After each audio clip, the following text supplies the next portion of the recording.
Muhammad Al-Fadhili, absen 17. Saya Salma Setiawati, absen 30. Semuanya, saya Siti Naila, absen 31. Ini kami akan memaparkan artikel yang telah kami buat dengan tema bullying yang memiliki topik ketika persahabatan berubah menjadi kekerasan. Ketika kita berbicara bullying, pasti terbesit di pikiran kita suatu pertanyaan, mengapa bullying antar siswa di sekolah masih bertahan? Lantas bagaimana idealnya suatu sekolah sebagai lembaga pendidikan akan disampaikan oleh Aka Andi.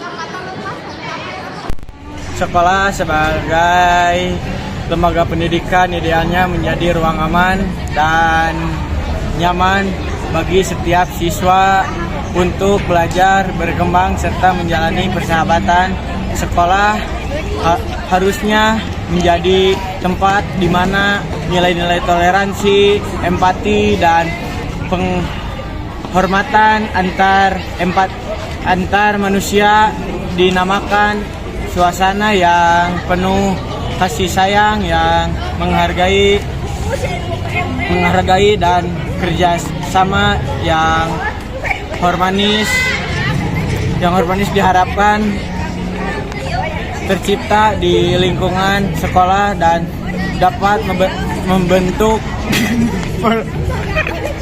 potensi kuat bagi tubuh kembang generasi muda. Ini sangat erat kaitannya dengan karakter seseorang. Namun, apakah karakter yang kita bicarakan hanya ada di buku, bukan di hati? Karena realita di lapangan masih menunjukkan data yang menyedihkan. Untuk lebih lengkapnya akan disampaikan oleh Andini. Realita di lapangan menunjukkan bahwa bullying antar siswa, khususnya laki-laki, bukan sekedar masalah yang serius, melainkan penyakit kronis yang terus menggerogoti dunia pendidikan. Persahabatan yang seharusnya menjadi fondasi kebersamaan dan tumbuh kembang generasi muda justru malah ternodai oleh perilaku bullying yang merugikan korban, merusak iklim sekolah yang kondusif, dan menghambat proses pembelajaran yang efektif. Ironisnya, fenomena ini seolah menjadi tradisi yang terus berulang-ulang, seakan menjadi bukti bahwa sistem pendidikan gagal menciptakan lingkungan yang aman, inklusif, dan berbudaya toleransi. Nah, di sini warga satu juga perlu tahu nih bahwa kami di sini tidak semena-mena menyusun artikel, karena kami juga menggunakan landasan teori sebagai pendukung dari hasil observasi kami pada kali ini. Lalu, apa landasan teori yang kita gunakan akan disampaikan oleh Salman. Analisis sosiologis mengungkapkan bahwa bullying merupakan manifestasi dari hierarki sosial dan keinginan untuk menguasai suatu kelompok. Teori sosiologis Pierre Bourdieu yang menekankan konsep kapital sosial menjelaskan bahwa siswa laki-laki yang merasa memiliki modal sosial lebih tinggi seperti popularitas, kekayaan, dan kekuatan fisik memungkinkan untuk melakukan tindakan bullying terhadap siswa yang lemah untuk menunjukkan dominasinya, menciptakan relasi kuasa yang timpang. Jumlah siswa yang melakukan bullying melampaui jumlah siswa yang berprestasi. Mengapa saya mengatakan demikian? Karena data hasil observasi yang kami dapat dari Ibu Muslimat selaku BK SMA Negeri 1 Singaparna menunjukkan bahwa 60% siswa laki-laki mengaku pernah menjadi korban bullying, sementara 40% siswa laki-laki mengaku pernah melakukan bullying. Bentuk bullying yang paling sering terjadi adalah pengancaman, ajakan paksa untuk melakukan hal-hal yang tidak baik, dan pengucilan, serta tidak sedikit juga bullying yang dilakukan dengan kekerasan. Data ini diambil dari tahun 2024 yang mengungkapkan fakta pahit bahwa bullying bukanlah sekedar kenakalan remaja, melainkan masalah sistemik yang memerlukan perhatian yang serius.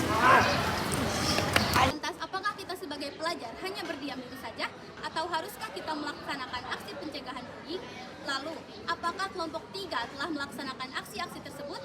Akan disampaikan oleh Siti Naila.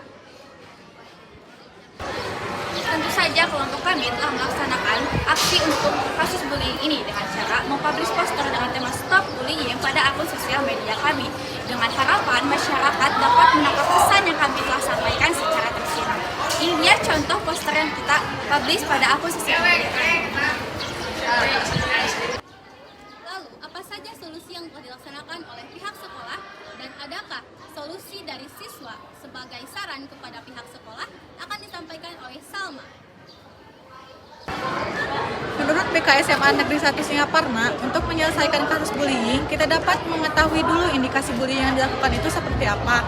Apakah berbentuk verbal atau non-verbal. Kemudian kita harus mengetahui apa yang korban lakukan sebelumnya hingga terjadi hal itu, dan melakukan bimbingan khusus kepada pelaku tersebut.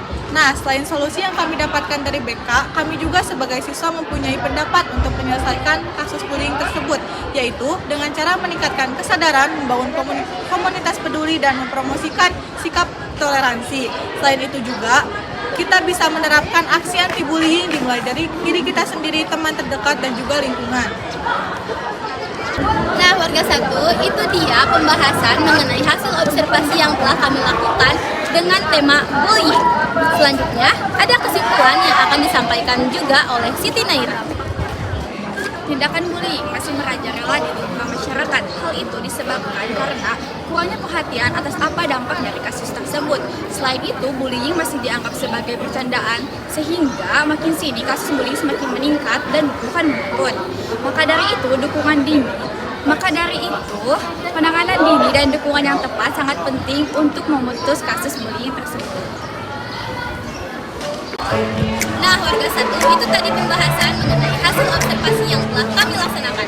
Sebagai penutupan, kami memiliki satu pantun. Jangan lupa bilang cakep ya. Makan durian terkena durian. Durian dicampur dengan ketan. Buat kamu yang suka membuli, apakah kamu tak berpendidikan?